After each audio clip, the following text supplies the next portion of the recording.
One. Welcome to the Wartime MMA podcast. This is your boy, Alex, Mike, and Tony. Today, we got a special guest, our boy, Jaydime. He does some streaming, a bunch of different sport games and other games, so check his channel out. We'll link it in the comments below. But, yeah, let's just get right into this thing. Jay is our guest. You're free to make the first prediction for the first night. Okay. All right, what's the first fight we got? It's Alibi Idris versus Joseph Morales, I think. Ultimate fight. Yeah, so I'm not very knowledgeable on these two. They're the only fights I see that don't have no odds. I cannot bet on this. But we're going to go with my boy from Kazakhstan. We're going to go with, how I say it, Alibi? Is that how you pronounce it? I don't know. That's how it's... Or you could go with his last name. His last name's Idris. That's Idris. Pretty fucking easy to, yeah. No, it's not Idris. At least he has an easy last name. No. At least he has an easy last name. See, read his last name again. That does not say Idris. Please look at his last Idris. name. No, like... Yeah, it's Idris. It's Idris. Bro, Idris is Idris. That's Idris. That's like... Oh. Idris. Yeah, Idris. But yeah. Idris. There we go. Listen, well, this is my first time seeing him fight, so the first impression is everything. If I'm betting my money, I'm betting my money on motherfucking Idris. That's who I'm betting on. All right. Because I don't got much to say because I don't know about these two fighters much. So next, we're going to go into the glorious women's MMA. We're going to go... Wait. Nah, you gotta let us go on, bro. You know, we gotta get our predictions in. Man, y'all don't know about these two fighters either. We know about the same right now. I'm gonna be real here. Nah, I mean, I think we all are in a unanimous agreement. We are gonna go with Idris. Mm-hmm. I mean, nobody's watching fucking Ultimate Fighter anymore, so yeah, it's not the same. I tried to watch a couple clips. From what I've seen of Idris, he is primarily a grappler, but he faced a guy I know, Roybert Echeverria, who's pretty good, and couldn't get him down in the first round. And Roybert's a pretty good striker, and he ended up knocking out Roybert on the feet. So I do value that he's what's it called? Well-rounded, and I think he could take this fight in different directions. Joseph Morales seems to be a bit sloppier on the feet, kind of like just winging arm punches. He's got a decent ground game, but I'm not going to pick him over a Kazakhstani. I just trust Kazakhstan's regional scene a little bit more than the schmucks of America. Schmucks of America. Not a lot to say here. You got that A lingo. Yeah, I feel like your in Kazakhstan are better than your bums here. Yeah, so they're both bums. Kazakhstani. Those two said it best. Like I said, nobody's fucking watching. Nobody's watching Ultimate Fighter right now, and with MMA logic here, you're supposed to go with the guy that looks more inbred. And Alibi Idris, I don't know what... Now I'm starting to fuck up the last name. I used to think it was Idris. But, yeah. I'm going to go with Alibi by... I'll go by KO. Why not? Second round KO. We'll go with that. Yeah, it's a clean sweep. I'm going to go with Alibi as well. I'm going to go with the undefeated Kazakhstan fighter. I don't really know either one of these guys. I didn't watch the Ultimate Fighter, I'll be blatantly honest. But, yeah, I'm going to go with the undefeated Kazakh. I'll go with a decision win for Alibi. We got one more tough fight to get through before we get to the real UFC shit. Okay. We're talking about Kareem Silva, right? It's Rodrigo Cezinado. Ildonchenko. Oh, I didn't see that fight because on my screen it said opponent TBA, so I didn't see who he was fighting. But I guess now we know. I guess this is pre-recorded. They're just showing like finally revealing who's going to be in the finale and shit, which is dumb. Might as well just like show it. Yeah, Jay, you can kick it off. All right, so this is what I'm going to do. Since I'm very ignorant to who's fighting right here, I'm going to make a chest pass to Tony Trail to make his prediction. All right, I'm going to take that chest pass and make an assist out of it. I'll be honest, I haven't watched either of these fighters. Again, I didn't watch The Ultimate Fighter, so this is a shot in the dark, but I'm going to take it. I'll go with I was gonna go originally with the Brazilian, but from an inside source, I'm gonna go with the Ukrainian. He seems to be more of a finisher. Not Lomachenko. What's his name? His last name? Donchenko. I'm gonna go with him solely because of he just seems to be more finish reliant and more willing to just win the fight rather than not lose it. Yeah, I'm gonna go with the Ukrainian. Yeah, I agree. I think he definitely has the finishing potential. I think when you look at like the pool of fighters from Brazil, Ukraine, there's a lot of filler with Brazil because it's so big. But Ukraine's more of a tight group of fighters where if you get to the top, you're pretty damn good, and you show it. He's done pretty good on the Ultimate Fighter from what I've seen. I know there was a controversy in his last fight. I think like a headbutt or a shot to the back of the head. But his opponent probably milked it. You know how that back of the head shit is. So I'm going to go with it. KO. I see a finisher versus a decisioner in a tough sort of fight where I think the more exciting guy is going to get the nod. So yeah, Ukrainian. This is probably going to be the rarest moment where I just start, piggybacking off of what y'all are going to go with, because I don't really know. I'm really like y'all say. Nobody's watching the fucking Ultimate Fighter, so nobody knows like who is actually interesting in these halves. But from what y'all are saying, this Ukrainian dude is looking promising, so I'm gonna go with him. He looks more experienced from what I've seen. Yeah, I'm gonna keep it short and simple. I'll go with the Ukrainian dude by finish. Now we got our women's MMA. Oh yeah, this the part we're all looking forward to, right? This is peak MMA right here. So I'm telling you. All right. Fight, I'll be real. These bitches are bricks. Damn, they got to be bricks. Okay, so we're all going with Kareem Silva, right? On this, is that? Because I'm not gonna lie, we're going to take about 15 seconds to go through this fight here. So we're all picking Kareem Silva, right? Yes. Okay. Yeah, we'll keep it short and simple here. Yeah, I think she out dykes Dion, and I think she's just got more experience overall. You said she out dykes her? Yes. Yeah. So the Wartime MMA's the little thing that we go for here is who looks more fucking lesbian looking, who looks more manlier than the other ones. So. Oh yeah, like that. But that works with studs. If I see a stud, I think she's going to beat up a girly girl on most occasions. Like exactly. Yeah, if you take away the skill sets, right? Like just look at them, right? This is the way I look at MMA, female MMA. If you're really pretty, it's rare that you're going to be an elite fighter. You look too good to be good at MMA. You got to have a certain look a lot of times to be dominant. Like, I'll give you an example, right? Rachel Ostovich, right? If she looked like Tony in the face, she would be a world champion. Real. That's real. Facts. Yeah. None of them can be like Big Tracy, bro. The title run going to start soon, but it ain't Tracy Cortez fight week, so. Oh, yeah, we messed with Tracy, yeah. Big Tracy. Yeah. A lot of these cuter bitches, like they get themselves a platform with the UFC to do other stuff. But a bitch like Kareem Silva, if she don't have the UFC, she's gonna be like a car mechanic or something. Like you know what I mean? She don't got no female model. Yeah, I like the rough and rugged female fighters. Like she look like she can change a light bulb or or you get me? Like she looks like she's the one that's on bottom. Let's just go with that. Your car, some shit like that. Yeah, I just feel like in MMA, like she's the one that's pegging. You need that. You feel me? She's not getting fucked. She's doing the fucking. I like exactly those type of fighters. For the most part, they dominate. And you add more UFC experience to that as well. I got to. Indeed. Traps in the Tapology photo. She got bigger traps than me. Like, look at the old Barbosa. He looks like a woman shoulder. Kareem Silva. Yeah, she looks at least somewhat like. She just looks like a Brazilian chick on the right, but the left one looks. She looks like she's giving me the people's eyebrow right now. Like I can't lie right now. She doing manly shit right there in that photo. Yeah. All right, 3 straight sweeps. What's the next fight? I am battling Cruiser Boy.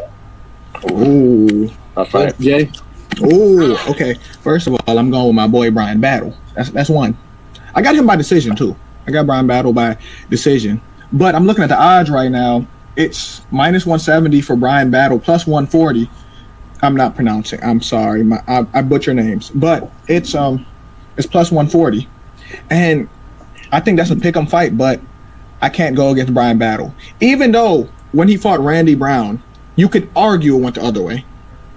For sure. But I'm not picking against Brian Battle, Tony.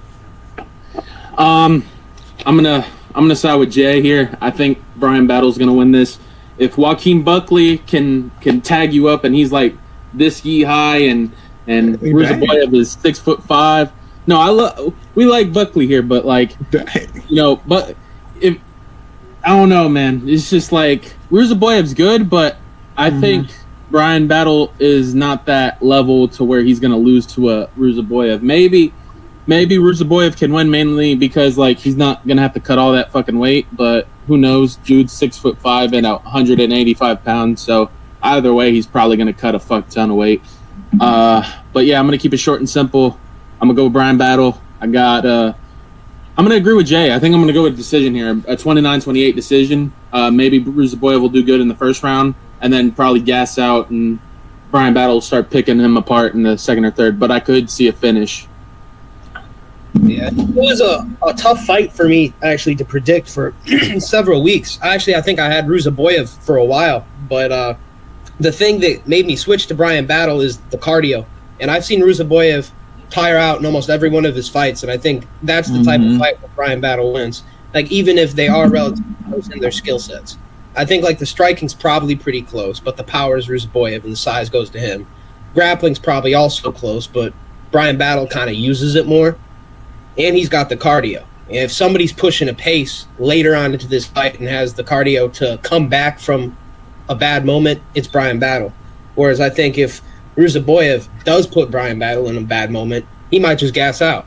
So I think Brian Battle, even though he didn't look good in his last fight, and it is a bit weird for him to be going up to middleweight suddenly like this, I do think Ruzaboyev goes back and forth as well. I don't think this will be a crazy fight for him. I think it could be tough, but I think the last 2 rounds will go to Brian Battle, and he's able to get in the right positions he needs to win the fight. I'm going to go decision as well. But I could see a 3rd round TKO. But I'm going to go decision. Tough fight. I actually had bet Randy Brown in that fight against Brian Battle, and I felt like Randy Brown won that fight. But that's an argument for another day. This is a new matchup, and Nurulston Ruzaboyev has a lot of experience, 30-plus pro fights, many finishes, submissions, and knockouts. He's a very dangerous fighter. He's rangy, and he does have power in his shots, particularly his straight right. He's got a really good straight right. But I'm going to go with Brian Battle in this one. I'm going to keep the clean sweep streak rolling, make it 4 straight. I think Alex said it best. I think he has a significant cardio and durability advantage the longer the fight progresses. I do think early on Ruzaboyev will be dangerous in that first round, whether it be him tackling the grappling aspect of the fight or attacking him on the feet. I think early on it will be sweaty for Battle, but I think he'll do enough to avoid the power shots. He'll see the takedowns coming, and he'll work Ruzaboyev. Even if Ruzaboyev wins the first round, I could see towards the tail end of that first round, the fatigue starting to set in, and Ruzaboyev realizing, okay, I'm not going to be able to get my finish like I usually do. I am torn between a 3rd round TKO because I do think that Battle's cardio and durability will wear on Ruzaboyev, or a decision. But I'm going to reach. I think Brian Battle, in his last fight, it was controversial. A lot of people thought Randy Brown won. I think he wants to make a statement. I'm going to go with a 3rd round TKO, where Ruzaboyev narrowly wins the first round, but in rounds 2 and 3, Battle slowly but surely pressures him, breaks him, and gets a 3rd round TKO. Yeah, the clean sweep, we all agree, mostly pretty much saying the pressure.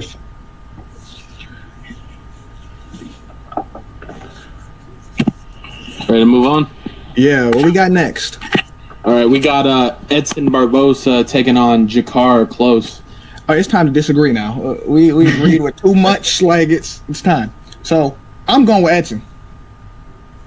Agreed. Close is coming off an ass whooping he took from Joel Alvarez, and I hold Joel Alvarez in high regard too, right? But Edson's coming off a decision loss against Lerone Murphy, but I see Edson hurting him. I see Edson potentially stopping him too. That's the crazy thing. Honestly, Jay's not talking crazy. I agree with Jay. I think I've been thinking about going with Edson since they booked this fight. I think Edson still got it, and if he doesn't have to cut a fuck ton of weight, I think that's going to give him more of an advantage. I think we're going to get I don't think we'll get prime Edson, but I think we will get that like signature Edson Barboza fashion where he's calf kicking him, heel kicking him, kneeing him, just catching Jakar Close with crazy shit, and that's how Jakar Close goes out normal of the time. If Beneil Dariush can spinning back fist you from fucking hell, Edson Barboza gonna spinning wheel kick. He may kill him. He's gonna bro. No, bro, and don't forget that shove that Jeremy Stevens did. Like, I think Jakar Close is soft as baby shit. Like, if a fucking little push can fucking concuss you while you're a fighter, you might be fucked here.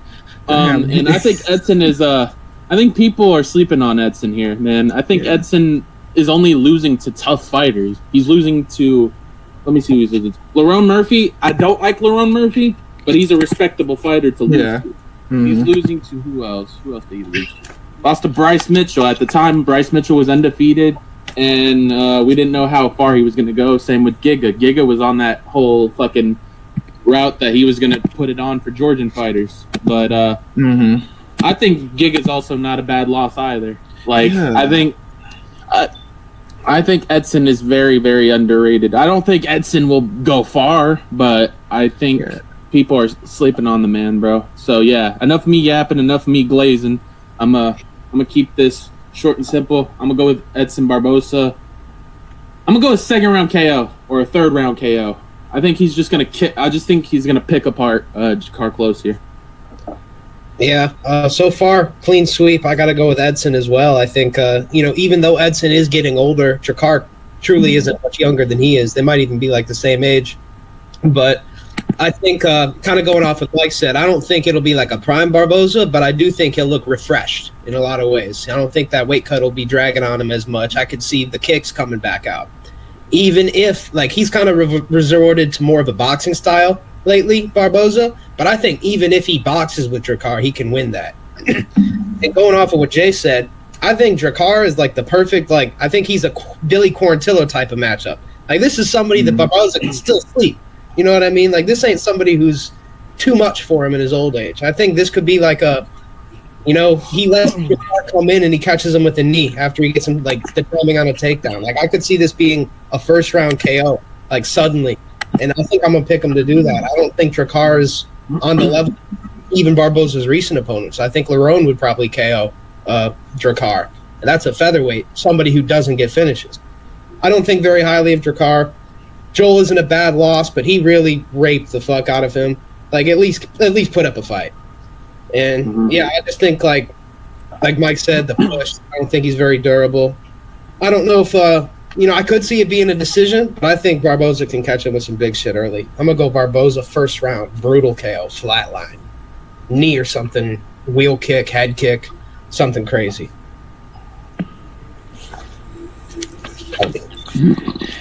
Tough fight. Edson Barboza, I want to say it's 24-12. Jakar Close, I think it's 15-3. Jakar's 2 of his 3 losses are against good fighters, and Beneil and Joel Alvarez. I forget the other loss.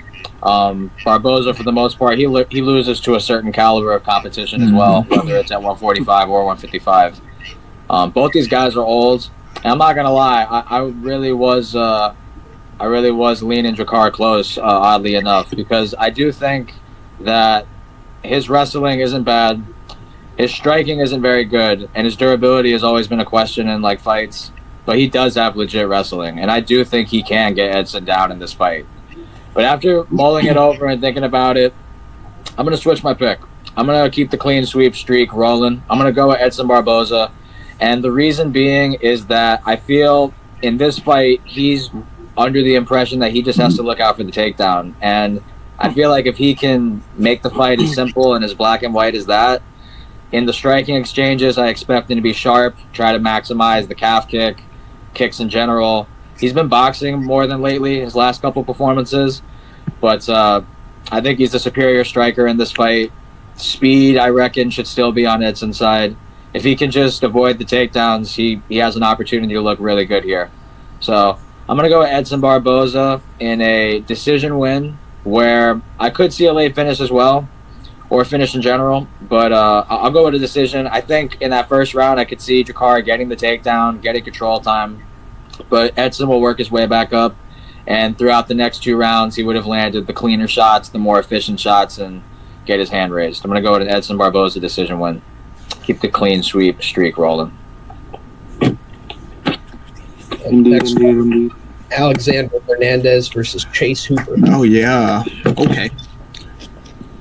I feel like we're all about to agree again. Like, 'cause we all got a brain here. So, Chase Hooper, right? Are we going Chase Hooper? Because, like, the thing is, though, with Alexander Hernandez, he used to show me hope and promise. Like, when he starts Benel Dariush, even when he fought Donald Cerrone, when he ended up getting bullied, I had hope for him. I'm like, yeah, Alex gonna whoop his ass. No, that's not what happened. But I got Chase Hooper, especially Chase Hooper starting to grow into his own and get that man strength too. I don't think he finishes Alex, but I think it's all that gooning. Yeah, that's probably what it is too. but yeah, I got Chase Hooper by decision. Like, I think it's gonna be a tough fight because Alex isn't a walk in the park, but I'm going with Chase Hooper. Jay pretty much said it as it is. I'm gonna go with Chase Hooper as well. I think Chase Hooper is overall better. I do think Hernandez is going to win the first round. I do think he will win that first round, but then I think with the tides are gonna turn in the second and third, where Alexander Hernandez realizes his battery's low, and Chase Hooper is just going to look like a fucking goon demon and just start fucking demolishing him with cardio and grappling. I think people, I know he didn't look too impressive in the Jim Miller fight, but I do think Chase's future is promising. He's very young, very good grappling, and he's finally at a weight class that he actually fits in. He doesn't have to cut that much weight. He doesn't have anything. And call me crazy, I think his striking has improved. Like, dude's over here dropping Slava. Like, I know Slava hasn't looked great, but that's impressive in my book. Other than that, I got Chase Hooper. I could see a third round TKO, but I'm gonna go with decision 29-28.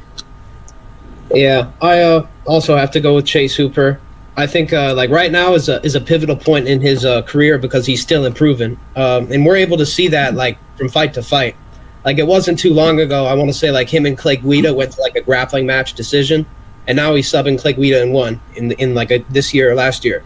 So he's clearly still improved as a grappler as well, even though that's like something he's been proficient in for a long time, and his striking's got a lot better as well.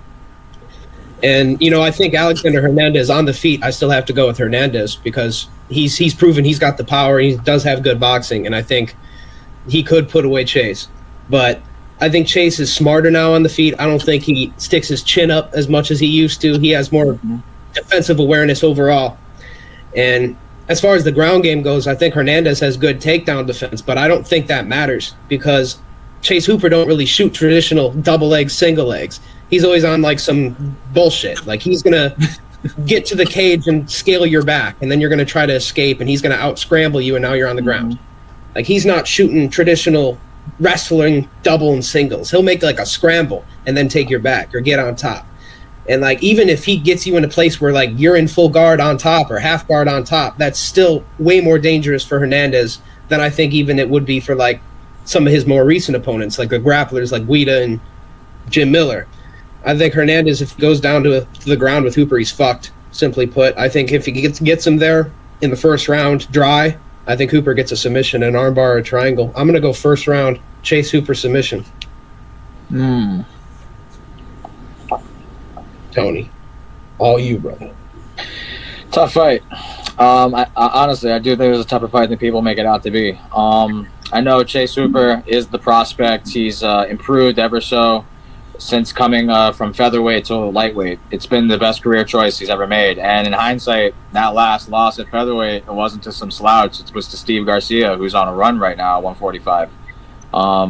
As for Alexander Hernandez, I think Jay said it best. You know, there was a point in time where he was an up-and-coming prospect in his own right, and he was looking like a future contender in 155. And then the Cowboy performance kind of derailed the hype train, so to speak. And I do still think that Hernandez has decent skills, man. I do think he can wrestle. I do think he has good boxing. But the one thing you can count on more than his pros is his kryptonite, and that's his cardio. This is a guy who fatigues in fights, whether he's winning or losing. The Austin Hubbard win, that was a tough fight for him. You know, he showed that he can go a hard 15, but Hubbard is kind of a journeyman, so to speak. You know, he's kind of just a guy. Decent gas tank, decent output, can shoot a takedown, can defend a takedown. Just basic fundamental fighter. Chase Hooper seems to be special in the BJJ aspect of this fight. If it goes to the ground, I agree with Alex. I think Hooper has a significant advantage there. He's got the cardio advantage. I was initially going to pick Alexander Hernandez in an upset because I do think he's a better striker. I do think he can defend the takedowns. But you guys convinced me. I'm going to stick with I'm going to change it to Chase Hooper. I'm going to go with him. I'm torn between a decision and a submission. But I'm going to go with a decision win for Chase Hooper, where he's able to just kind of mix up all the martial arts. He's able to compete on the feet more than people expect. He's able to land a couple of good straight punches, get some takedowns, get some control time, threaten positions of submissions, but Hernandez will be decent enough to not get finished, and he'll ride out a decision win. I'm going to go to Chase Hooper, decision win. I like it. Moving on to some more women's MMA. Oh, yeah, that's what I like to see. Lupi Godinez. Okay. Okay, here's the thing about she's fighting Jessica Andrade. Jessica Andrade has become the ultimate gatekeeper when it comes to women MMA. She's kind of like a wrecking ball. She's dangerous. Like, if you want to become a champion, you got to beat up Jessica Andrade. She's that. But I got Jessica Andrade losing. I don't know what y'all got, but I have her losing. She's on a 2 losing streak, right?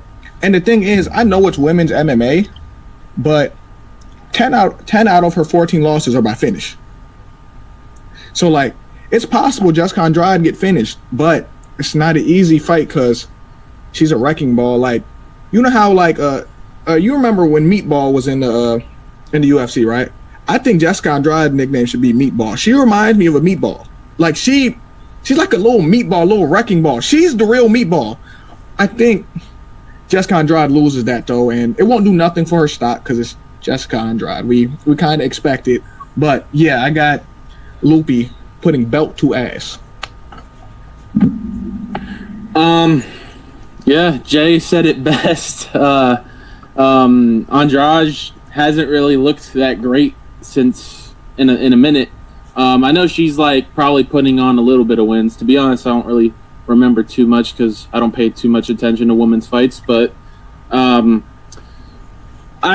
really do think Lupi's a little bit not too bad, but she's also has been losing a good amount of fights. But I think this will be the fight that she does win. Lupi's still like pretty young, still getting somewhat better at what she does. And Andrade hasn't really been looking that great too. But I could be wrong. I could be wrong. Andrade could probably fucking pull a Neil Magny and just randomly starch the bitch out of nowhere, but nothing really to explain. Women's MMA. Everybody's on their phone, see? It's women's MMA topic, so man, that's not why I was on my phone. Listen, stop, don't do that. Do not do that. I know that. I'm just fucking around. But that probably is why I was on my phone, but keep going. I'm going I'm going with Lupi by decision here. Yeah, keep it short and sweet. This is where the disagreements start. I got Jessica Andrade. Ooh. I originally came in to our original prediction video picking Lupi, and I decided midway through the prediction to pick Jessica Andrade. I think, like Jay said, she is a gatekeeper, but gatekeepers have kept Lupi at bay before. Lesser gatekeepers than Andrade, your Angela Hills, Dern, Vernon So I don't think Andrade is too out of her league here. I think Lupi's young. She's improving. She's getting better from fight to fight. I do think she's probably faster with the hands at this point than Jessica Andrade is. But with the experience and the power of Andrade, I still favor her on the feet over Lupi. And I think, she probably has the grappling advantage, Lupi, but I don't think she's going to be able to significantly out-grapple her a way that other people haven't been able to in the past. Like Rose has tried to grapple her several times and hasn't really been able to effectively do it. Dern, she was able to beat the shit out of Dern.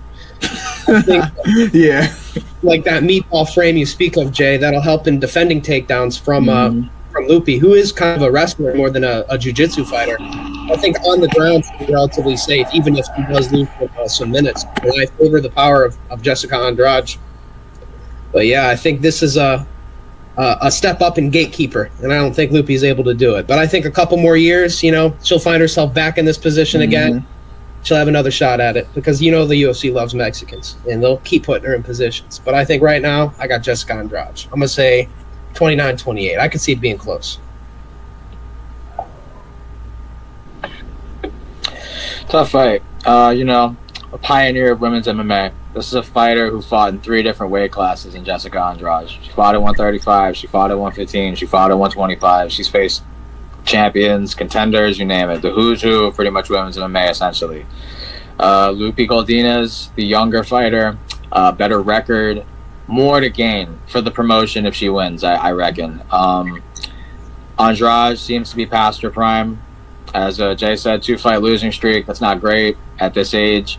If there's one thing you can count on, though, with Andrade, she'll always have a puncher's chance. She's got that power. Her lower center of gravity, her meatball frame, as the archetype as Jay gave her. Great takedown defense. She's dangerous, but Lupi Godinez, I just think she's faster. I think she has an opportunity to mix in the takedowns. I imagine will have the better, straighter punches. I think the danger will be Andrade's overhands and her hooks, the explosive movements that she'll try to pressure her with.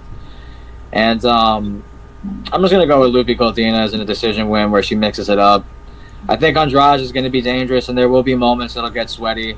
But I trust in Godinez to not be dumb enough to just let Andrade pressure her back to the cage and swing hooks. And I feel like she'll try to keep the center. She'll try to pump a jab. She'll try to mix in a takedown or two, leg kick. Just try to keep Andrade guessing and just win off more output, more activity. She'll Tabitha Ricci max a win.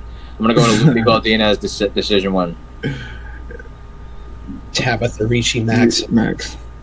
I could see that. Okay. Yeah. Not Tabitha Ricci. Man, she came off a great performance. Chill. She just finished Amanda Ribas. I didn't expect her to finish her, but yeah. Hey, you know who Andrade remind me of though?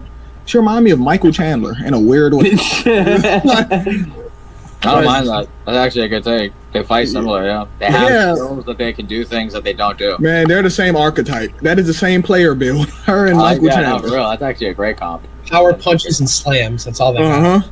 For real. Only explosive movements. That's a great comparison in hindsight. I think Andrade is better at strawweight than at flyweight, though. I think she could do better now that she's back at strawweight. But moving on to our next matchup, GM3 versus Oleksiejczuk. Oh, yeah. I think GM3 is getting pieced up. The thing is about Gerald Meerschaert is he's a good fighter. He starts so slow. It's almost like he got to wake up. And that's what always kills me about him. It's like the first round, he's moving at the slowest speed possible. It's like he has no reaction time. You got to wake him up. But I think he's not going to get woken up. He's going to get put to sleep. I got Michael winning that fight by KO. Hey, I don't know if that sounds crazy right now, but I do think he's going to put GM3 out of here. I don't think that's crazy to say.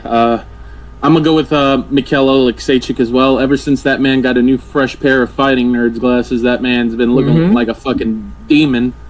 So I'm going to go with Oleksiejczuk. I think he's going to put belt to ass on GM3, but GM3 is a very difficult style too, especially when it hits that third round where GM3 becomes a mythical fighter. Third round Meerschaert. I don't think we're gonna see a third round. I think we're gonna hit either the first or the second round, and I think Oleksiejczyk is gonna knock him out in vicious fashion. Yeah, I got Oleksiejczyk first round ass whooping. I think, like Jay said, he just takes too long to get going. You know, we've seen this a lot of times with GM3 in his career. That first round is a bad round for him. He is dangerous. He could sub by Kevin Holland. That's not a great look, but truthfully, I don't think he really expected it, and I think the Fighting Nerds and him teaming with them has kind of given him his confidence back, especially in the grappling department. And I don't think, genuinely, he's as bad as he's looked in the grappling. I don't think he's as bad as like an Edmund Shabazian who will completely fumble the bag against GM3 and get subbed later. I think he hurts him early. He's not going to, fight tactically at range. He's going to come forward and whoop GM3's ass. I think it'll be first round. I think it could be similar to the way the Mikhail versus Sam Alvey fight looked. Just him running forward and Kirkus throwing hooks until he goes down. But yeah, Mikhail first round.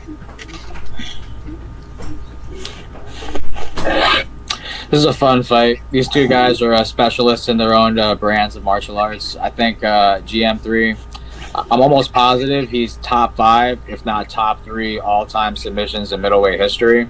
He's a really good jiu-jitsu, really good grappling.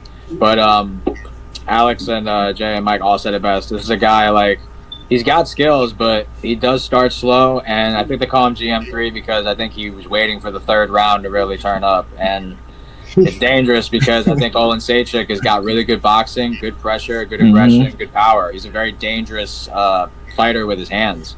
I like the new move that he made going to the Fighting Nerds. I think we saw in the Prates fight against Gary and the Gene Silva fight against Bryce Mitchell, their takedown defense looked on point in those fights. I feel like going to this camp, at the very least, his takedown defense can only go and improve from what he's shown. But it is fair to acknowledge that in Oleksiejczyk's career, he has been submitted multiple times. And if it does hit the ground, GM3 is dangerous. But I'm going to go keep the streak rolling with Oleksiejczyk. I think he's going to get a knockout. He's a clearly better boxer, better hand speed, better power, more technical, just everything. I think it's going to be a first-round knockout. I agree. I think he's going to stuff some takedowns. GM3 is going to breathe heavy just for a sec, and then boom, straight right down the pipe, and it's over. Moving on to our prelim main event, King Green. It's Diego Ferreira. Okay, I'm about to pick the underdog. I'm picking King Green or Bobby Green. I'm picking him. Here's the thing. I just don't know how much Bobby Green or King Green got left though after Rufy kicked his head off his shoulders. I really don't know. But if he's anything like the Bobby Green I know, I give him a good chance to win. And Diego Ferreira is coming off a loss against Grant Dawson, but I just don't see Bobby Green as an easy fight for anyone. Even at this stage of his career where I don't know what he has left, and I actually don't know why he came back, but I can't go against him. I'm going with the underdog. I'm also gonna go with Bobby. I'm gonna go with Bobby Green. I don't care. His mama named him Bobby. I'm gonna call him Bobby. So I'm gonna keep it like that. I just think Bobby does good against this type of style where it's an older fighter, and it's every time when an older fighter comes in, King Green comes out and just starts laying on an ass whooping. Oh yeah, I know, he's the best out of the old niggas. He's the best. Yeah, I know Carlos Diego Ferreira is dangerous and all that, and he is the fraud check guy, but at 40 years old, how long am I gonna depend on you to be that guy? Everybody thought Jim Miller was gonna be that guy at UFC 300 and I think after that vicious knockout loss to Jalen Turner. By the way, fuck Jalen Turner. Damn. No, bro. No. We'll keep. I'm not gonna get to that one. We're not. No, he for sure sold my parlay against Moicano. See, you know what I mean. You know what I mean. Then you know what I mean. I'm not even gonna go by that. My pockets are empty because of him, but it's all good though. Mm-hmm. But yeah, it's all water in the bridge. Congratulations on him becoming a Christian man and retired. I think he's like a pastor or some shit. So respect to him on that. But this ain't about Jalen Turner. But yeah, back to what I was saying about Bobby. Mm-hmm. After coming off getting viciously destroyed by Jalen Turner, that like showed like, damn, he got viciously beaten, but can look good in that Jim Miller fight. I feel like if he could come back from that, I think he could come off getting his head kicked off by Rufy. I'm gonna go with Bobby Green by decision. I think he's gonna use I think he's gonna have a weird first round where Bobby gets hurt and stuff, but Ferreira just starts getting sloppier after trying to finish him in the first, and Bobby's just going to start picking him apart, taunting him, holding rubbing his shoulder around, like, even though he got punched in the face. But, enough me yapping. I got Bobby Green, 29-28 decision. Yeah, I have to agree with Mike and Jay. I'm also going with Bobby Green here. I think, it's a battle of the unks. The favela and the hood have sent their best unk for a battle in the lightweight division. And I think, Fajea's had moments of looking real good lately. The Rebecca fight and the Michael Johnson fight come to mind. But I honestly think a lot of those fights are more due to Rebecca and Michael Johnson than they are to Fajea looking good. And, Rebecca was a really good win, but he has a cardio problem, and he just got out-veteraned in that, and he gassed out too quick. And even though that was a great win, I think that was more Rebecca gassing out than it was Fajea being some fucking goat and making another run. Mm-hmm. Michael Johnson, we all know the deal with Michael Johnson. He shows up or he doesn't. Yeah. Right? We get the Michael Johnson versus Zellhuber. We get the Michael Johnson versus Fajea. I think and he was also looking good in that fight. Bobby Green is, I feel like, standard. We know what we get when Bobby Green shows up. He's going to, throw out the jab, put a 2 behind it, throw the oblique kicks, stay at range, try to outbox you. People beat him, that's for sure. But there's never like a time I feel like Bobby Green shows up and he's not himself. He's not Bobby Green. Bobby Green's mid, but he's always the Bobby Green that we know.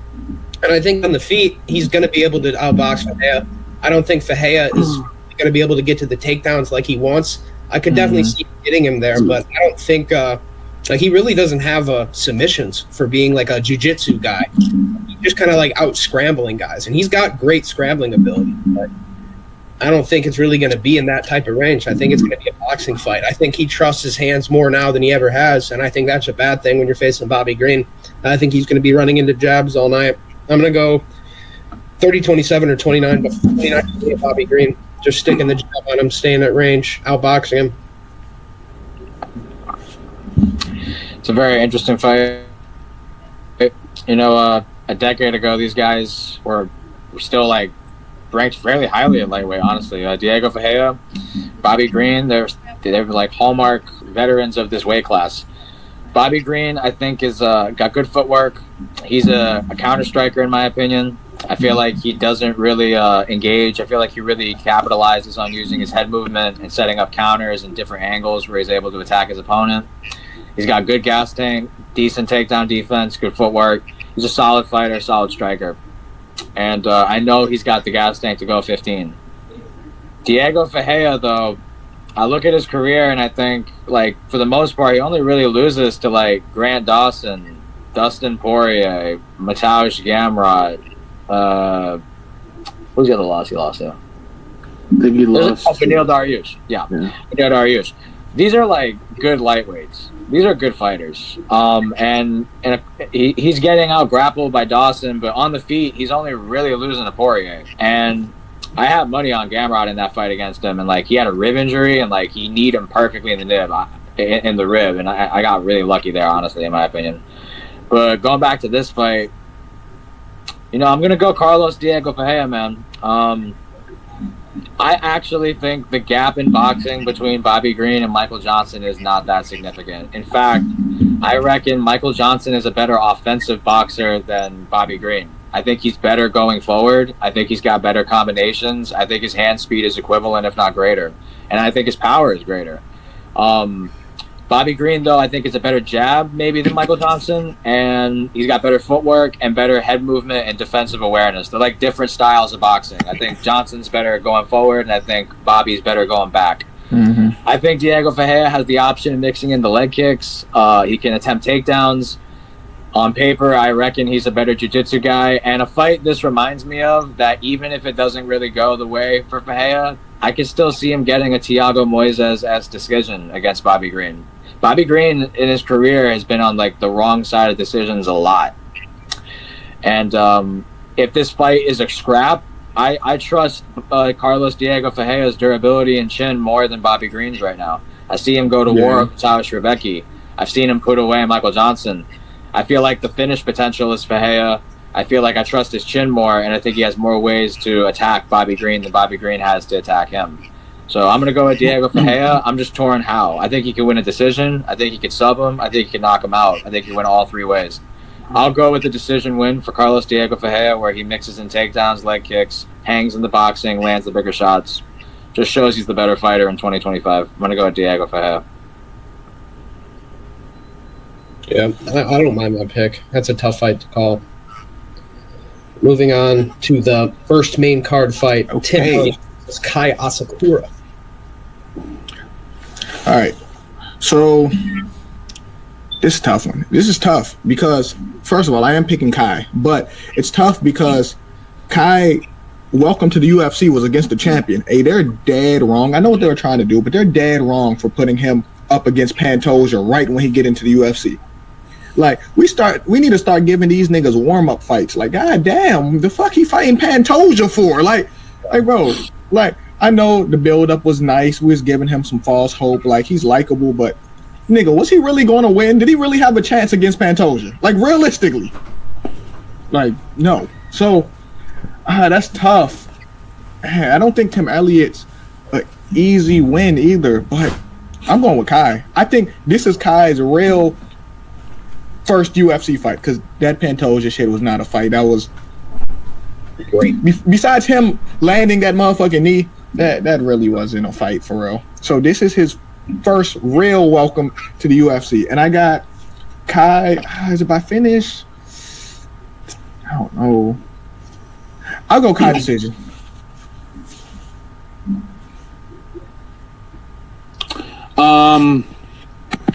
Like Jay said, it is a tough fight. I'm also gonna go with Kai Asakura. Picking Tim Elliott is not a bad underdog pick. He is very good at fraud checking people, but unfortunately for him, I think this fight will show example on his previous marriage. He is going to get cucked in this fight. I think Kai Asakura is going to destroy him in this fight. I think age is going to play a factor here. And like I said in the Bobby Green prediction, there's only a matter of time of when you can fraud check these dudes. And flyweight is at a peak right now where all the old guys are getting picked apart and losing to the young up and comers. Mm-hmm. Like, we got Joshua Van now. We got other people, Kai Asakura, Tatsuro Taira, Manel Kape. Like that. Like, I think we're in a new era, and I think it's only a matter of time of having a Tim Elliott fraud check when happening. But I wouldn't rule it out though. Yeah, this is actually a fight I deliberated on because I've picked Tim Elliott in a lot of situations. I picked him to beat Chimaev, and I liked what I saw in that fight, low key. But I am going to go Kai Asakura in this. I think, Tim Elliott is underrated as far as grappling goes, but he's 38, and he's not a young 38. He's almost 39. And at flyweight of all divisions, I don't like that. A lot of his recent fights, he did look really good against Chimaev, but I think Chimaev kind of just gets overconfident in grappling and he gives up positions. I think he's just like, I'm Dagestani, I'm going to win in the grappling, and he overestimates his opponents.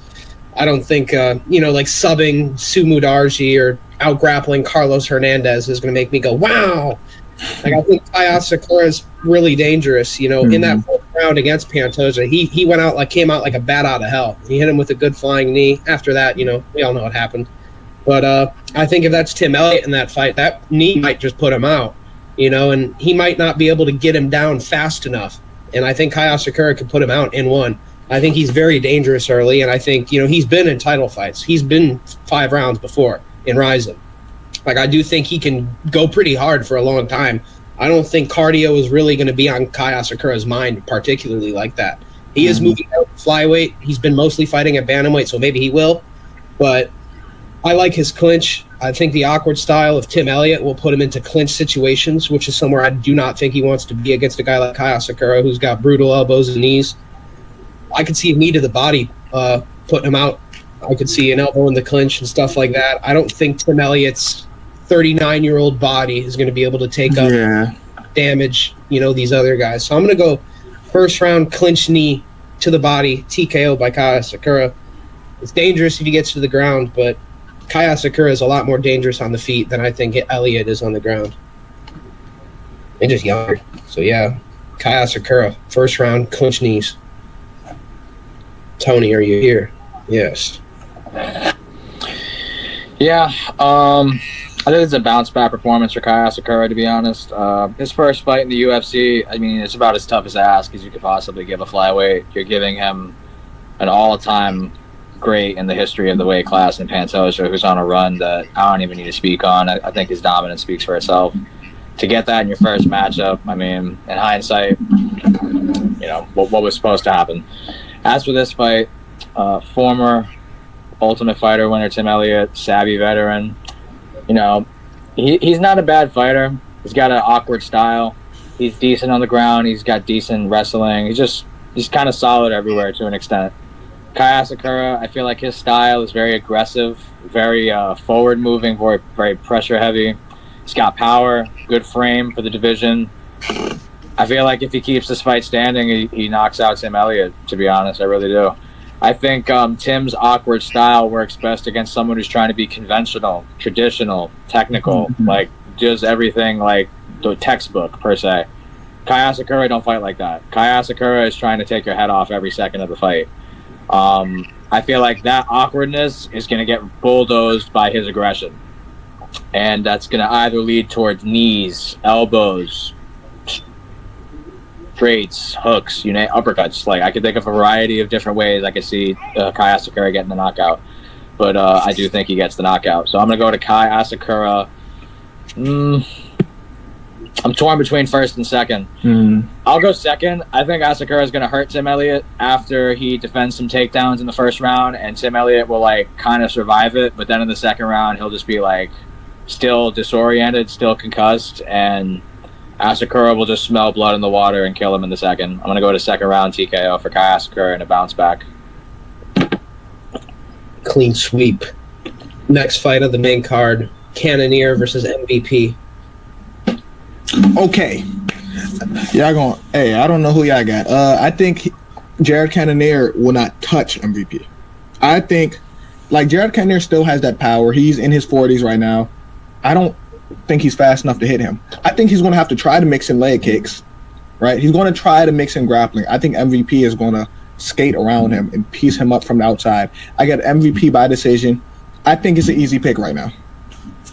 Yeah, I agree. I think MVP is, they're both old, but that doesn't matter really. MVP is still like 5 years younger than Cannonier. Just put into that perspective how fucking old Cannonier is.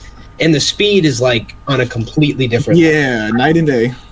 Yeah. I got MVP as well. If Vittori's trash ass can fucking wobble you, even though he was getting his ass whooped the whole fight, there was some moments that I just don't like, and I think Strickland was able to rock him too, if I'm not mistaken. MVP, I know he hasn't been knocking people out lately, but I think this is the person to knock out. I think this is gonna be MVP's first knockout win in the UFC. And I think he's going to pull out some funny shit in the octagon. Maybe a Thanos gauntlet. Maybe a Pokeball.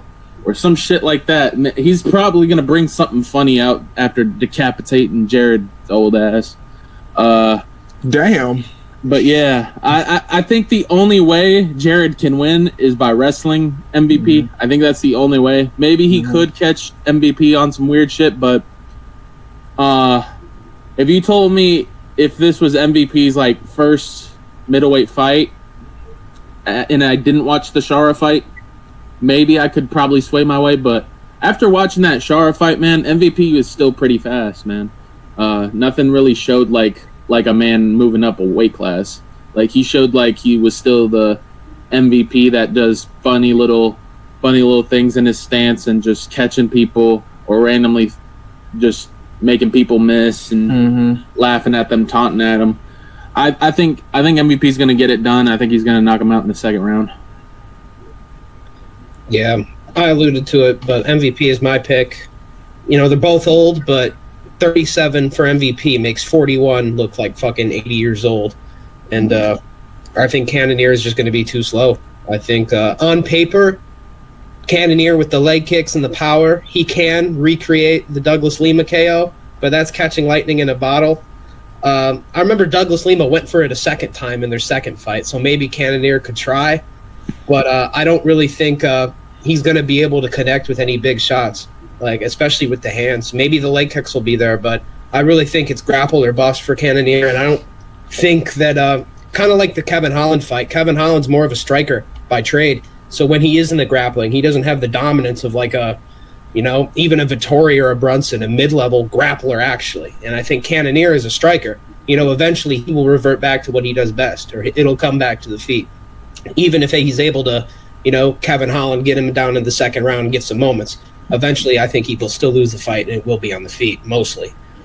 You know, MVP, he's a fun fighter. He's dynamic, but a lot of times, you know, you're waiting for something to happen. You're just kind of, it's like anticipation, waiting to see what he's going to do. But he's doing a lot of movement and setting up and jabs. And a lot of the times I've picked him by knockout, he's gone to decision. He's gone decision to every fight in the UFC. So I'm going to go by decision. But Cannonier is slow, and this is a great fight for MVP to get a knockout. So I like the knockout prediction a lot, and I hope to see that. Usually I go MVP by KO. This time I'm going to go by decision. Hopefully he proves me wrong. But yeah, I think truthfully it's MVP's fight to lose at this point. I think Cannonier is just, he's old. You can't just keep getting away with your power and your veteran savviness. MVP's too fast.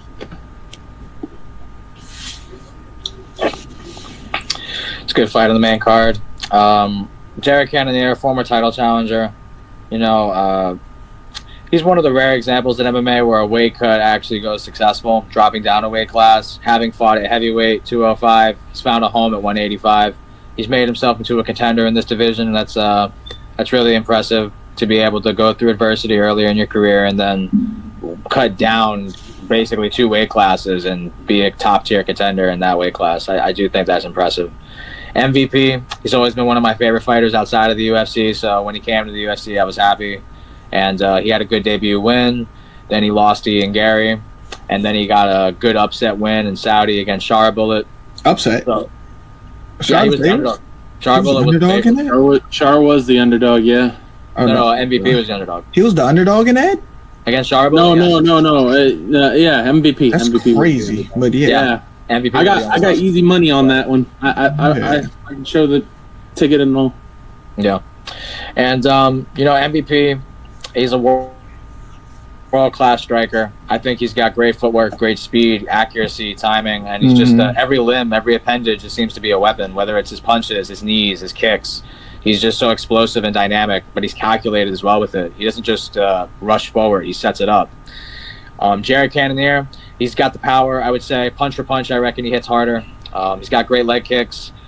I feel like Cannonier needs to fight this fight the way he fought Israel Adesanya at UFC 276. He needs to smother the range. He needs to clinch. He needs to try to attack the legs, maybe even wrestle. He needs to try to take away what makes MVP so special, and that's his range and his ability to dart in and out of the pocket. Just try to smother him, essentially. If he follows that game plan, I could see this fight going into a decision. If Cannonier wants to fight the type of fight that he had against Gregory Rodriguez, I think he's in it for a world of pain. I think MVP is going to do to Cannonier what everybody thought Adesanya was going to do to Cannonier at 276. I feel like he's going to get a knockout. He's had 3 fights in the UFC, all have gone to decision. I think this is the opponent that's tailor-made for the knockout. Kevin Holland, say whatever you want about him, say he's trash or whatever, he could take a punch. He has a decent chin. He's able to sustain damage. Ian Gary, he's more skilled than Jared Cannonier. He's more faster than Cannonier. I just think he's better footwork, so he was able to take a punch from MVP, but immediately grappled. and that's what Cannonier should do. And Charbullet, in his last fight, showed me he could take a punch as well. His nose got broken from Marc-Andre Barriault, and he was able to win that decision. It wasn't pretty, but he showed me he can get into a scrappy fight and be able to come out of it.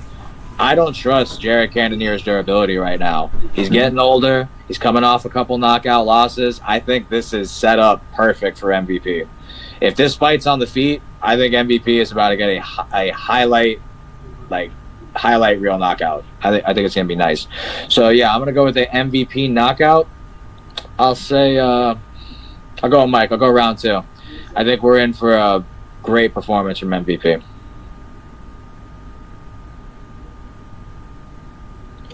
Yeah, one of the better fights on the card. I'm looking forward to MVP. I agree. I think that knockout is a real potential, and I really hope it happens. Yeah. Next fight, Jeff Neal versus Carlos Prates. It's going to be a good fight. I got Carlos, but it's going to be a great fight. Like, I don't think that fight is going 3. Jeff Neal was talking about he want to get it done in 1, and he got the fighting nerds glass. I see. I got normal glasses. I don't got those. You know what I mean? I don't have those equipped in the bag yet. But, yeah, I got Carlos Prates winning that. But this is going to be a war. Because Jeff Neal isn't an easy fight for anybody, unless your name is Wonder Boy. Like, it's going to be tough. But, yeah, it's going to be a boxing match mainly. And, yeah, if Carlos Prates loses to him, I'd be mad. Because, like, it would kill his trajectory. Even Carlos Prates losing to Ian Gary, it don't mean much. Because Ian Gary's... He could be a champion one day. Jeff Neal is solid, but Carlos Prates cannot afford to lose to him. Yeah. Agreed. You know, the glasses speak for itself. I got Carlos Prates. Carlos Prates is like, he is my favorite fighting nerd out of all of them. And I know that's crazy to say. Gene Silva is arguably the better one and all that, but I like Carlos Prates' style. I think it's funny, it's cool, it's gritty, like, it's entertaining. And I think he is going to destroy Jeff Neal. I think he's going to knock him out in the late first or maybe second round. Jeff Neal, he backs up against he backs up a lot in some exchanges, and I could see a tall, lanky fighter like Prates catching him something crazy with a knee or something like that. And like I said, Jeff Neal's getting older. Like, I think that's also got to be put into consideration. But yeah, I'm gonna keep this nice, short, and simple. I'm not gonna make this into like a TikTok glaze edit about the fighting nerds. I'm just gonna say late first round or second round KO by Carlos Prates. Yeah, I also have to go with Prates. You know, Jeff Neal's kind of a weird one. Sometimes he shows up good, sometimes he doesn't. There's times he like doesn't throw a fucking punch. But I think, you know, he's had a while to prepare for Prates, and same for Prates for him. So they definitely know each other. I think Jeff Neal probably has a game plan out there, but I honestly don't think whatever game plan he comes with will work. If he comes like aggressive on the feet, trying to outbox Prates, I think Prates is just going to find like his shots to the body and his shots to the leg and just kind of chop down Jeff Neal until he's got him, and then he'll knock him out. I think if Jeff Neal wants to like play that clinch game, that's a really bad game to play with Prates. I don't think he's really going to be able to effectively like wrestle and take down Prates. Prates has really good takedown defense.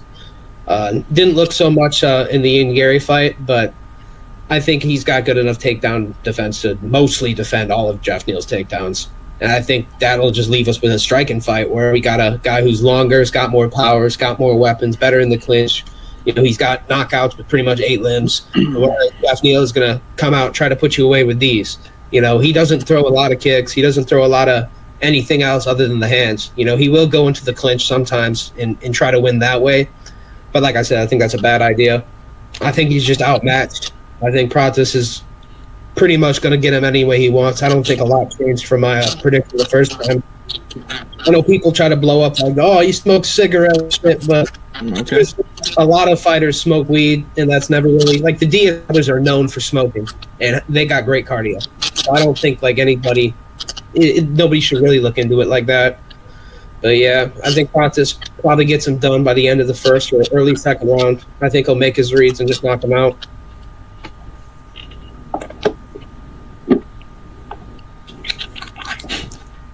Carlos Pratis fighting, so it's only right.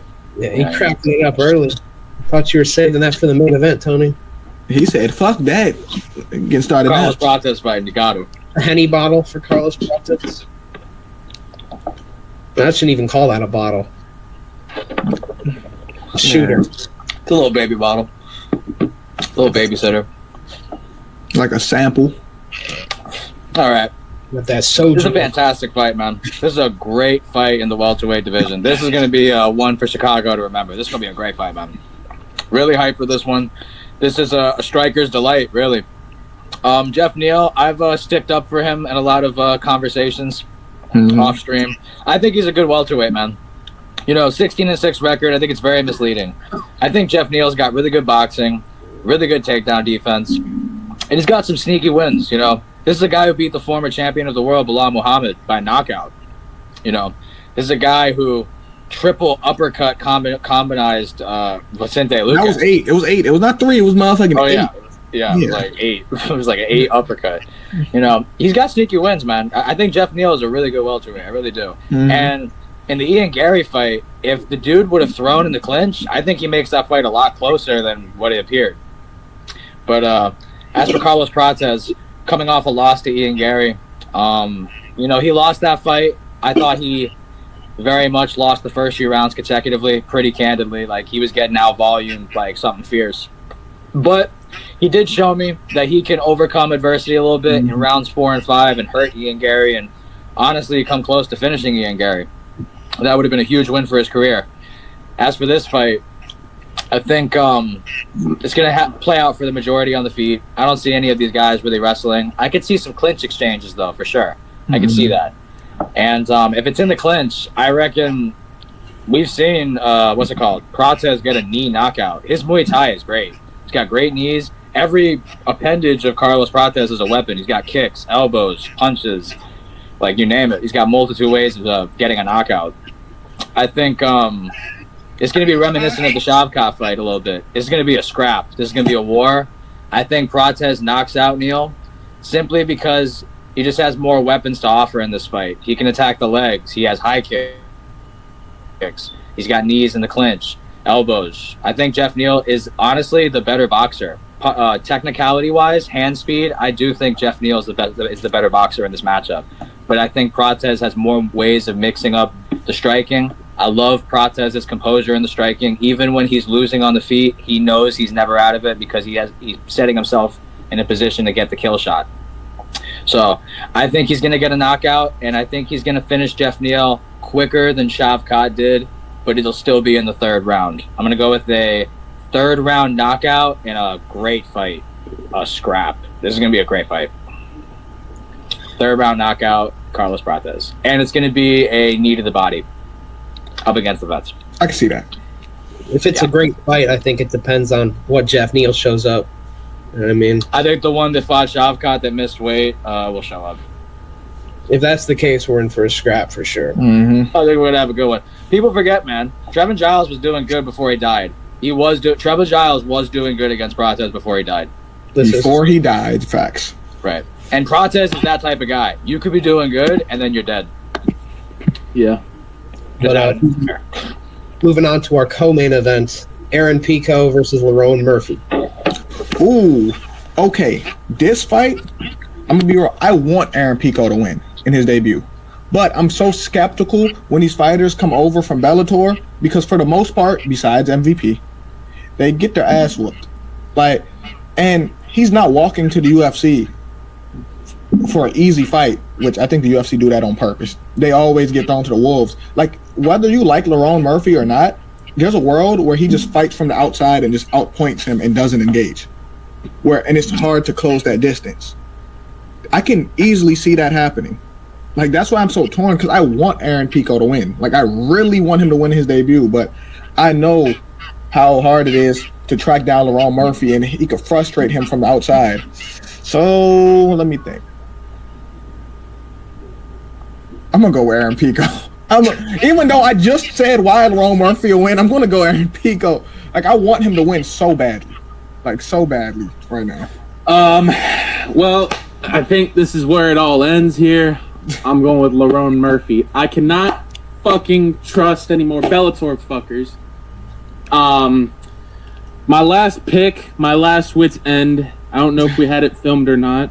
I picked Patchy fucking Mix to win because I believed the hype, I believed the promos, I believed everything. Everybody was making this motherfucker look like he was the kryptonite to fucking Marab's he's not that shitty style, but it never happened. Dude looked like he was really having a full-on appetite for 1-2s. So I'm not fucking with this Bellator shit no more, bro. Yeah, I they think gotta give him easier fights, bro. Like, no, for real. But like, bro, how many times am I gonna like trust on picking them? Like, the only time I trust on picking a Bellator fighter was when Chandler fought Hooker and when fucking MVP fought Holland. That was an easy ass fucking debut fight on paper. But you know, I'm done with this shit, man. I'm gonna go with Lerone Murphy, and I think happiness is not gonna involve it in this sport, and everybody's gonna be depressed when they see Lerone's fucking boring ass pitter patter and point fight the fuck out of him and let out his inner Leon Edwards and just start point fighting the dude. But yeah, enough of me raging, enough of me yapping. I got Lerone Murphy, 49-46 decision, maybe a 50-44. I don't know what happens. Pico is dangerous on the ground, and Lerone hasn't looked impressive in his fights. Yes, I get that, but I think he's good enough to beat a Bellator motherfucker, and I think the Bellator fucker is getting smoked on Saturday. And I like Pico. I hope he does win. I hope he knocks him the fuck out. But I'm done. No mas. Yeah. You know, it's funny because pretty much what Jay said in his prediction is the exact way I was thinking in my head. I'm like, I really want fucking Pico to win. But the likelihood of him sitting back at range and just fucking Pico not being able to close the distance, pretty much exactly what Patchy Mix and Pitbull just fucking got finished doing. Yeah. I'm like, ugh. But at the same time, fuck it. I'm going to take care of it. Yeah, let's go. That is like the exact way I was thinking. And at the same time, I have a little voice in my fucking head that sounds like Mike. And I'm like, nah, fuck Bellator. Fuck all that. They're losing. You know what I mean? So now I'm in a position where I'm looking at both of them. And if Lerone wins, let's be real, it's going to be by decision. It's going to be what you said. It's going to be him sitting at range and Pico not being able to close that distance and getting stage fright and not throwing and all that bullshit. But I think, Pico's been highly touted for a long time. His first ever professional MMA fight was in Bellator. He grew up at the second highest level for his entire career. And only now is he making his way to the UFC. Mm-hmm. He's never had a fight that wasn't in the Bellator or PFL. Not a single one. He's had a great amateur career. He's got great credentials outside of MMA, Golden Gloves boxing. He wrestled all over the world, Dagestan included. He grew up in the same jiu-jitsu as Brian Ortega and AJ McKee, grappling against them in jiu-jitsu competitions in LA. He's got a lot of walking to the UFC. It's different. You fight in different level of guys. There's not a guy on Aaron Pico's record that even fucking holds a candle to Lerone Murphy. The best he's got is like Pedro Carvalho, which is not even UFC caliber. But at the same time, I'm looking at him, and he's got everything I think he needs to beat Lerone Murphy. He's got the boxing, and maybe he's not able to close that range. Maybe he doesn't have the footwork to do so, but he does have the grappling to do that. And to say, all right, fuck it, striking's not working, time to change game plans. And I think this is a moment in particular that Aaron Pico has waited for his entire life. These other guys, I think Patchy Mix, Patricio, they were content being Bellator champions and feeling like they're the man. Aaron Pico, I think, always wanted that UFC. He always talked about UFC this, UFC that. I think Patricio and all these other guys coming over is a result of Bellator dying, not them coming over to the UFC and PFL being shit, so they make their best chance, their best option. But I think, Lerone, and Pico looks fucking jacked. Photos of him, he looks fucking jacked. Maybe maybe even juicy. I'll be real. Same gym as John Jones, so I'm not ruling it out. And I think I summed it up. But I think if you look at their body frames at featherweight, it's very similar to Leon Edwards and Sean Brady. I think if he takes him down, he'll be able to keep him down. I don't think Lerrone's got the strength to get back up. So I'm going to trust him to do what Patricio didn't do and grapple. And I think he'll do that. He's got the credentials to do it. And I think after he grapples, he'll have a weather down Lerone Murphy, and maybe he can strike then. But I think Aaron Pico gets it done. I'm going to say decision using his grappling. Yeah, shout out to Pitbull, too. My fault, Tony, before you talk. Shout out to Pitbull for looking like some bullshit. Yair was... Hey, listen, Yair... Made Yair look like a goddamn fucking champion out there. I enjoyed every second of it. Shout out to Yair, because Pitbull... And then Yair even took him down. Like, I said... Oh, my gosh, that was not a good fight. Yair was Jay just pissing me off and making prove my point even more that this motherfucker gonna destroy him. I do worry because if he beats Lerone, he's probably in the title fight. And that, I don't know. Yeah. Tough fight. This is a really tough fight in the co-main event. UFC debut for Aaron Pico. Alex alluded to it. He's got so many credentials outside of his professional MMA career, which people would look at, what is it, like 14-3 or something? Something like that? Yes, around there. Something like that, and they would just like frown upon it and say, oh, he's just a jobber. But Alex said it best. He trained with Ortega and McKee. He's wrestled. He's got gold gloves. I mean, he seems very well-rounded. Lerone Murphy, undefeated. He has a way of win, lose, or draw. He hasn't lost yet, but every fight, man, it's always a close fight, it feels like, with Lerone Murphy to an extent. He has a way of just making it about the little things. Whether it's the clinch, whether it's range, defending takedowns, it's just little things. He's very good at the technicality of MMA. He doesn't really seem like a fish out of water, particularly anywhere. He's had moments where he's looked vulnerable, like the Dan Ige fight where he got dropped, or the Gabriel Santos. Gabriel Santos? It's a Brazilian featherweight named Santos. I think it's Gabriel Santos is his name. It was a split decision. It was a very close fight. And I'm really torn in this fight because I do think Lerone's a really good technical striker, decent takedown defense, good clinch, good kicking, solid. Aaron Pico, I think he can wrestle, and from what I've seen in his highlight reels, he has legitimate power and he has good boxing. But I cannot lie, there is nobody he has faced that is on the level of Lerone Murphy. I mean, you really have to say that. You have to say that. I think there's a potential for Aaron Pico to look better in wider margins with his wrestling. If he's able to implement the takedowns, I feel like he could really get his offense going, and he has an opportunity to give Lerone Murphy his first loss. But if it is a close fight, Lerone Murphy's undefeated. In my opinion, in MMA, they always lean to that in a close decision. They'll always go with the better record. That's how my mind thinks. I'm torn. I was originally going to go Aaron Pico because I am a glutton for punishment. I have picked pretty much every Bellator guy coming to the UFC in every fight that came. Oh, okay. You're tripping. You didn't pick every... Hey, this is the first time... This is the first time I'm picking a Bellator guy. Besides MVP. Besides that.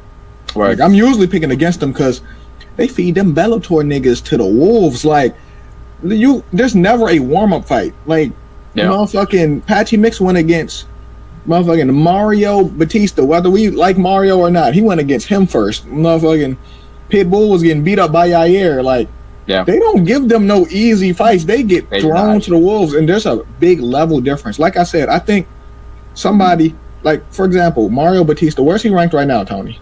He's probably top 10, right? Yeah. Right. If you put him in Bellator, he would be in a GOAT conversation somewhere. He could. For sure. Yeah, I picked Pitbull. I picked MVP. I picked Patchy. I regret. That's the one I regret. I don't regret the Pitbull one. I regret the Patchy one. That's the one I regret. Just because I thought you would have lost money regardless. You should regret both of them. The Pitbull one, he was old. Yeah, I don't mind that. Yeah, that one's on me. But originally, I was gonna go Aaron Pico. This is tough. Because I think if it goes to a decision, it does lean Lerone. He did go 5 rounds with Emmett. When's the last time Aaron Pico fucking fought? How long has it been? I don't know when though. It's probably been like a year or two, probably. But I have been seeing him train though. I've been seeing him. Damn, what's that? The guy that's cycler. He's been working strength and conditioning for Hamzat, Armin, and Aaron Pico. I've been watching Aaron Pico get in shape, but you need to be more than in shape to win in your UFC debut. That's only a little part of it. This is 5 rounds. 3. Oh, 3. Oh, it's 3. Okay. Wow, that does make a difference. I thought it was a 5-round co-main event. Okay, that's big. The Evloev fight was supposed to be 5 rounds. Yeah. You know what? Fuck it. I'll go with you guys. I'm gonna go with my initial gut. The main thing that's pushing me towards this: why the fuck is Aaron Pico minus 180? I don't make the betting lines. I don't know. They know something that we don't. Lerone Murphy's undefeated. He's got more UFC competition. Why is Aaron Pico favored? They know something he doesn't. I'm going to trust them, and I'm a glutton for punishment. I picked every Bellator guy coming. Might as well go with another one. You might as well shoot till you hit. Yeah, I hit MVP, lost the last couple. Let's try to hit another one. I do think 15 minutes, that is huge. That's big for Pico now. I didn't know that. I thought this was a 5-round fight. Yeah, that plus that, I'm going to go Aaron Pico by decision. Mm-hmm. He gets takedowns. He gets control time. He hangs in the striking. He lands the bigger shots. Yeah, let's go to Aaron Pico by decision in the debut win for the UFC. Now on to the main event. Yeah. Everybody's been waiting for. Mm-hmm. Let's go, Jay. You're up first. Oh, okay. First of all, before Tony even say some backyard bullshit, I got Hamzat. I got Hamzat winning. And I don't, listen, we all say this fight go either 2 ways. Either Hamzat by murder in the first 2 rounds, or Dricus weathers the storm and he, everyone says that. Well, listen, that nigga not getting out that fucking storm, all right? And to me, I'm torn on what approach Hamzat should have. I've watched a bunch of videos where they're like, Hamzat should start slow and then, you get me? But I don't see Hamzat doing that because, I feel like the way Hamzat looking at it, if it ain't broke, don't fix it. If he's been doing something a certain way, he's not about to sit there and start slow. I don't think he has that in him. Realistically, Alex, I don't think Hamzat can just methodically break his opponent down, slow stuff. I've never seen it. It's like seeing a cow jump through a limb. Yeah. He fights the way he fights. Yeah, exactly. And it's worked to this point. You're not going to tell Yuri to fight slow down. Yeah, that's like telling Yuri to fight with his hands up. He ain't never done that before. You asking him to do the impossible.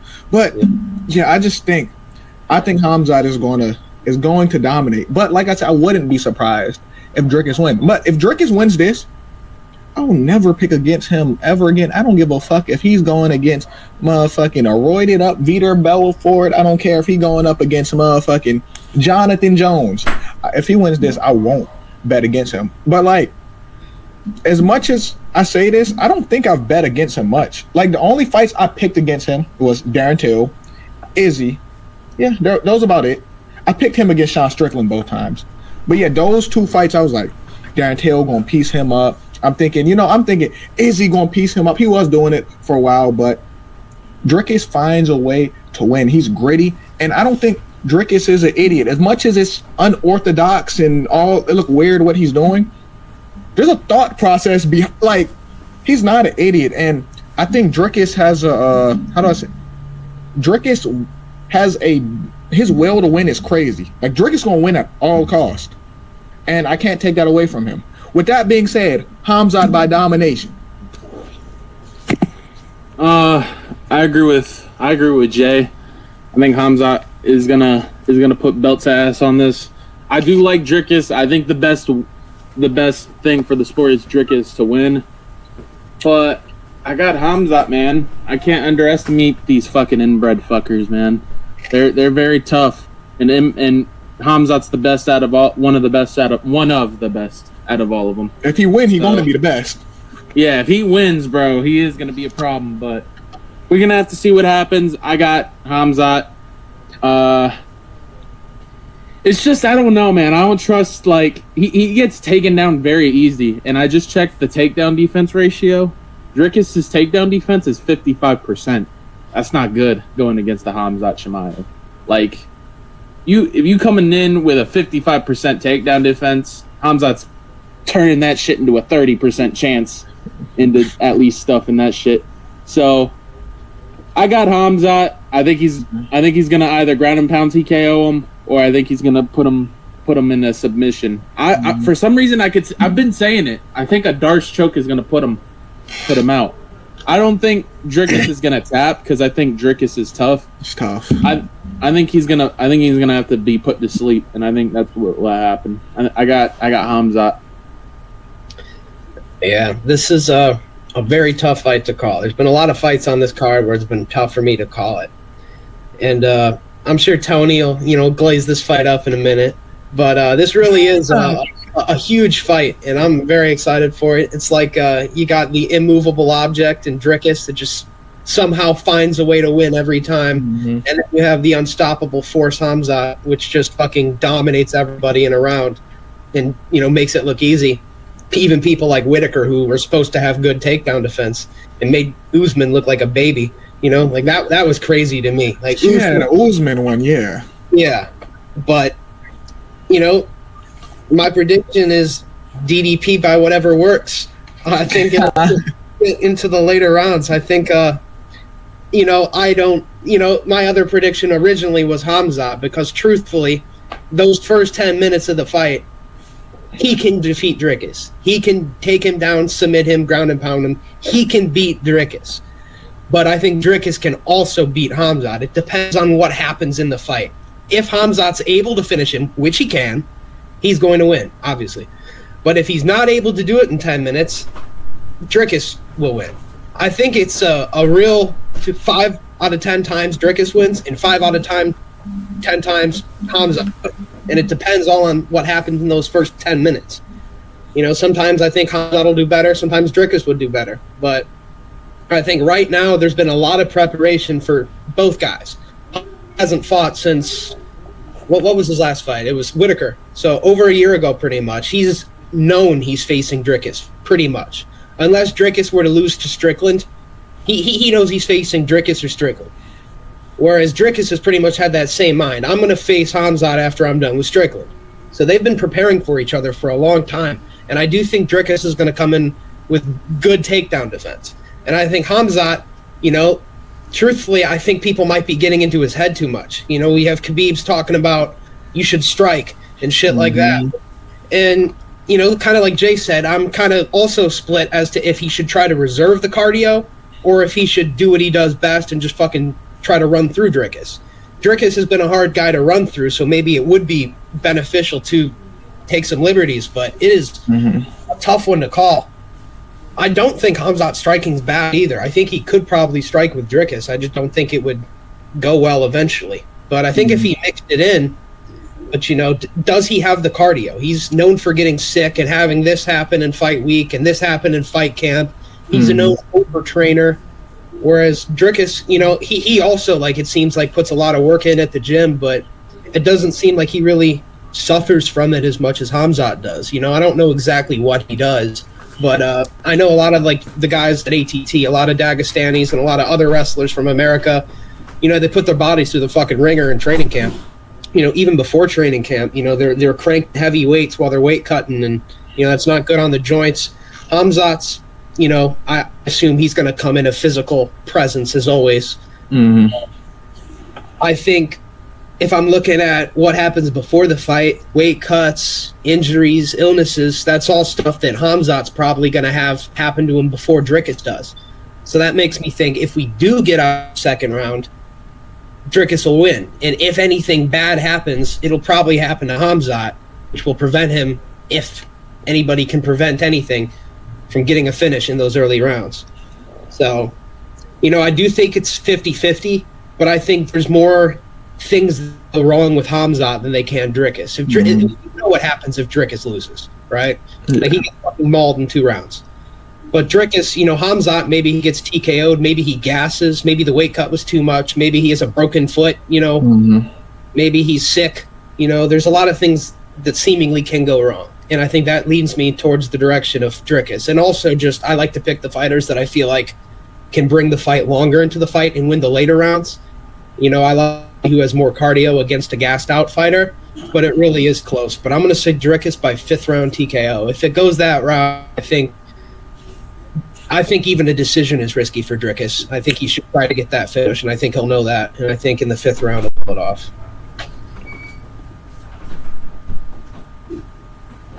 And here we go. Before I make this prediction, I just let the dick eating commence.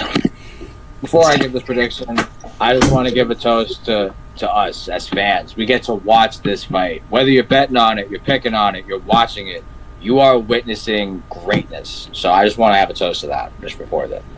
One of the last great fights of the ESPN era. I cannot stress how big of a fight this is. I'm actually kind of a little sad that there hasn't been more press, more media coverage of this fight. It's kind of getting undernoticed, really, compared to what it should get. I think this is not only the fight of the year, I think this is the greatest middleweight title fight in UFC history.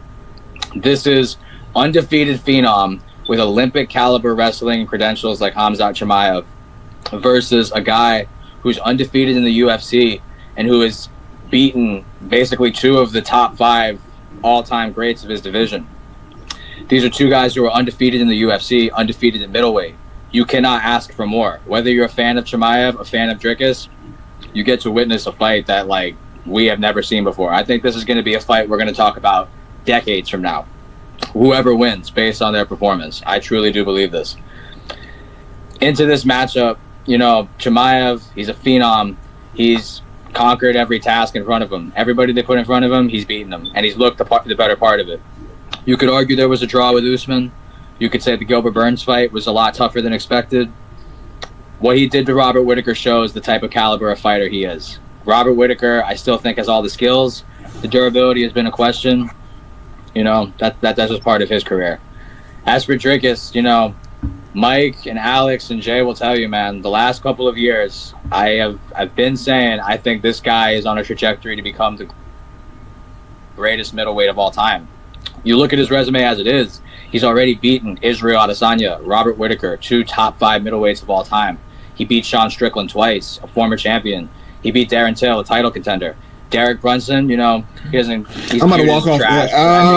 He's a perennial middleweight contender. Oh my goodness! So he's got a great resume. Oh my gosh! He's got a great resume, man. This is the middleweight. This Derek Brunson shit, bro. I was cool till you said, "Oh my." I know. Yeah. You have to throw Brunson. He's a great. No, because you always bring in Derek Brunson. He's in the same caliber as Adesanya, bro. Chill. But that's besides the point. Dricus has beaten everybody in front of him. Dricus has won everywhere he's ever competed. This is a -9 out of 10 range right here. Whether it was K1, whether it was EFC, whether it was KSW, whether it was UFC. Dricus has won in every competition he's competed in. Khamzat, the very same. I think early on, you have to think Khamzat gets his offense going. To think that Dricus is going to stuff the takedowns and he's going to look superhuman is unrealistic. He's going to get taken down by Khamzat. It's a matter of, can he not panic and let Khamzat get to a dominant position where he could finish the fight? He's going to have to weather a storm. But luckily, if you've watched his UFC career, he's done just about that in every fucking fight he's been in.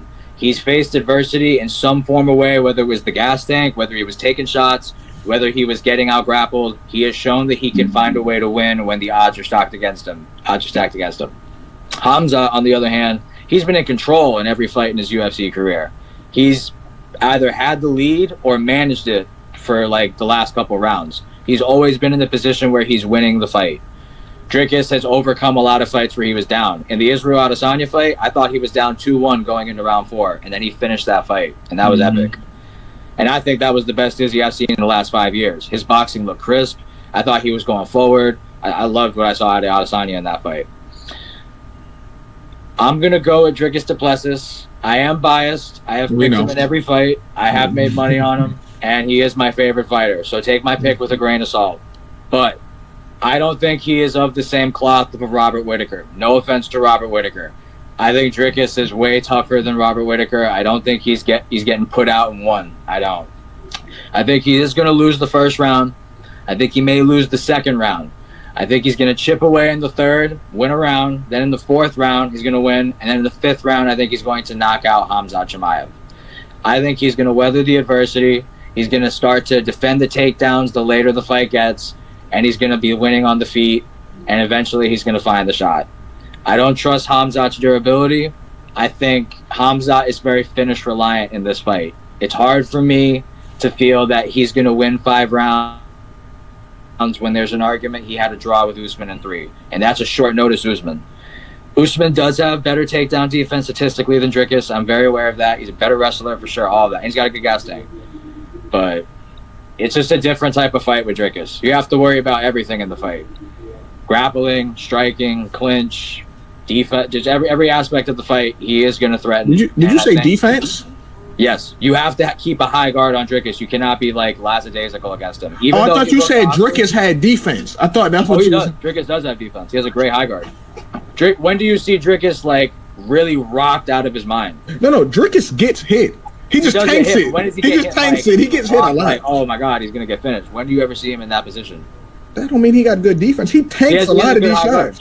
He has a good high guard. Yeah, I'm waiting for people to go to the body when he got them earmuffs on. Word. No, I get that. Yeah. Khamzat, I do think is going to compete on the feet more than people think. I think he's not just a wrestler. I think he can strike a little bit. He got real power. Straight punches. But I'm going to go with Dricus, and I think Alex said it best. I'm going to go with a 5th round TKO. I think this is going to be an all-time classic fight.